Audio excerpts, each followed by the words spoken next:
Con su permiso, presidente, buenos días a todas, a todos. Bueno, el presidente ya hizo una introducción bastante clara de la importancia tanto de la reforma judicial como del falso debate que se ha venido dando alrededor de la supuesta sobrerepresentación.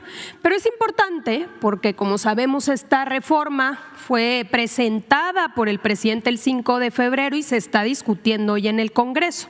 Entonces vamos a hacer un recuento de qué significa esta reforma. Entonces hay 4 elementos principales. El primero y quizá el más importante es el método democrático para elegir a ministros, magistrados y jueces, que todos podamos votar por jueces, magistrados y ministros. Número 2, la creación de un órgano que vigile la actuación de los juzgadores. Número 3, que exista evaluación del desempeño de los juzgadores. Y número 4, y importantísimo, todo lo que tiene que ver con la austeridad y la transparencia, que sabemos es un faltante en el Poder Judicial. Adelante.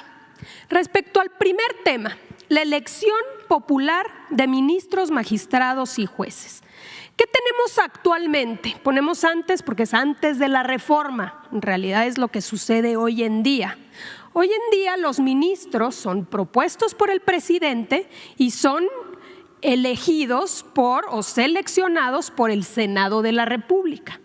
En el caso de los jueces y los magistrados, estos son seleccionados mediante un proceso cerrado de los que hacen carrera judicial, o sea, los que pertenecen al Poder Judicial, y dirigidos por el personal del Poder Judicial. Así se eligen actualmente a los jueces, magistrados y ministros. ¿Qué propone la reforma? Primer elemento, que todos los cargos se elijan por el voto personal libre, directo y secreto de toda la ciudadanía, de todas y todos nosotros. Que las convocatorias para poder participar y poder ser electo sean abiertas a toda la ciudadanía, todos aquellos que cumplan con los requisitos que establece la Constitución, que es tener licenciatura en Derecho, con un promedio mínimo de 8 y 9 en la materia para el cual voy a aplicar, es decir, se va a aplicar para ser juez penal en las materias de penal, cartas de recomendación de la ciudadanía y ensayos que puedan respaldar esta candidatura, que puedan decirnos por qué quieren ser juzgadores en nuestro país.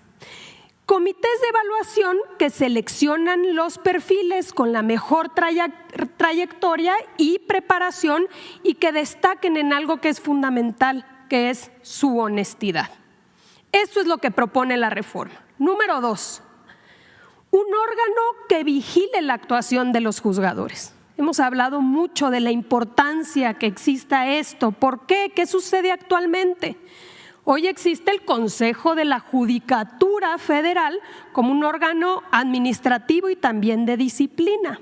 Pero este consejo en realidad depende de la Suprema Corte de Justicia. La presidenta de la Suprema Corte a su vez preside el Consejo de la Judicatura, entonces es integrado por los mismos miembros del Poder Judicial, es juez y parte en esta vigilancia.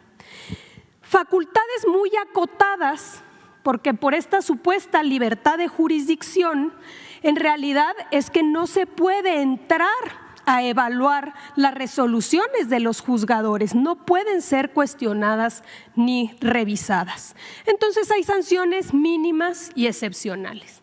¿Qué plantea la reforma? La reforma plantea la creación de un tribunal de disciplina judicial como una autoridad independiente a la Suprema Corte, integrado por magistrados electos por voto popular.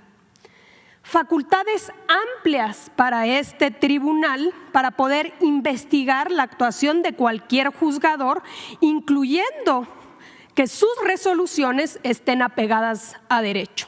Va a recibir quejas de la ciudadanía, quejas de posible corrupción, quejas de parcialidad y va a evaluar y investigar a los juzgadores y puede sancionar, incluyendo la sustitución, la suspensión o la destitución cuando se demuestren fallas graves. Adelante. Por el otro lado, una evaluación del desempeño, cómo funciona con los funcionarios públicos. ¿Qué pasa actualmente? Una vez ratificados, los jueces y magistrados son inamovibles hasta su jubilación o su muerte.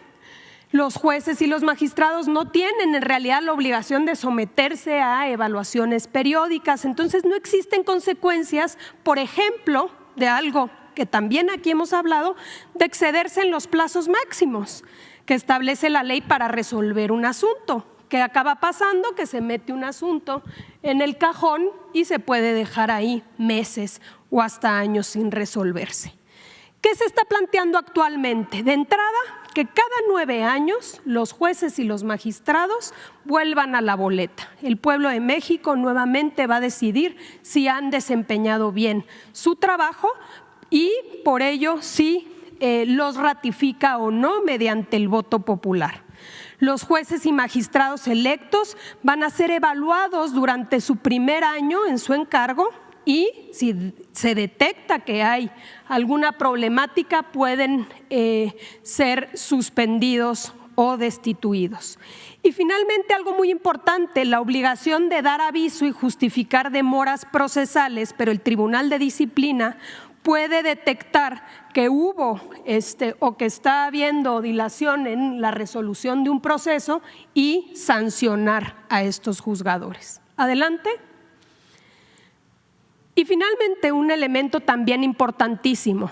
Actualmente, a pesar de que la Constitución dice que nadie puede ganar más que el presidente, sabemos que las ministras y los ministros ganan sueldos elevadísimos por encima de lo que establece la Constitución y por encima, por supuesto, de lo que gana el presidente. Los ministros también reciben una pensión vitalicia y finalmente existen estos famosos fideicomisos y fondos que han sido utilizados de manera discrecional. En ese sentido, la reforma al Poder Judicial nuevamente, de manera clara para que no haya ningún tipo de interpretación, establece que el sueldo máximo es la remuneración del presidente. Nadie del Poder Judicial puede ganar más que el presidente. Se eliminan los haberes de retiro y los privilegios al concluirse los cargos y se eliminan los fideicomisos. Estos deberán reintegrarse a la hacienda pública y, por cierto, también la reforma establece que parte de estos fideicomisos serán los que van a ayudar a implementar la reforma, es decir, la elección que habremos de vivir si esto se aprueba. Adelante. Finalmente, ¿cómo será ese proceso electoral si esta reforma se aprueba? La renovación a los cargos al Poder Judicial será en 2 etapas. Se ha escuchado y ustedes saben que ha habido una serie de foros y una de las demandas era que fuera progresivo. Bueno, la propuesta es que sea en 2 etapas. La primera etapa, la primera elección será el 1 de junio del próximo año, 1 de junio de 2025, y lo que establece la propuesta es que se elija a toda la Suprema Corte de Justicia de la Nación, a todo el Tribunal de Disciplina, este nuevo tribunal, sus miembros, a las 2 vacantes del Tribunal Electoral y a la mitad de jueces y la mitad de magistradas y magistrados. Los comités de evaluación van a verificar, es decir, la ciudadanía se va a inscribir, cada poder va a tener su comité evaluador y una vez que identifique que se pasa con, digamos, se tiene todos los requisitos, los aspirantes van a hacer una selección y luego va a haber una insaculación, una tómbola, digamos, y ahí se van a salir 3 candidatos por cargo para ministros, magistrados electorales y tribunales de disciplina y 2 para el caso de magistrados y jueces. Adelante. Una vez que haya esta selección, viene el gran día, que es la elección popular. Todos vamos a salir a las urnas y vamos a votar por los jueces, los magistrados y los ministros. ¿Y cómo establece la propuesta que se haga? Bueno, vamos a recibir una boleta, este es un ejemplo, y vamos a votar por 5 mujeres y 5 hombres para el caso de jueces, para el caso de magistrados, para el caso de ministros habremos de votar por 9 ministros, 5 mujeres y 4 hombres, y para el Tribunal de Disciplina por 5. Vamos a ver aquí al reverso de la boleta cuáles son los nombres de los que se están postulando y cada una y uno de nosotros vamos a poder votar. Adelante. El INE será el responsable de organizar, de supervisar y de fiscalizar la elección.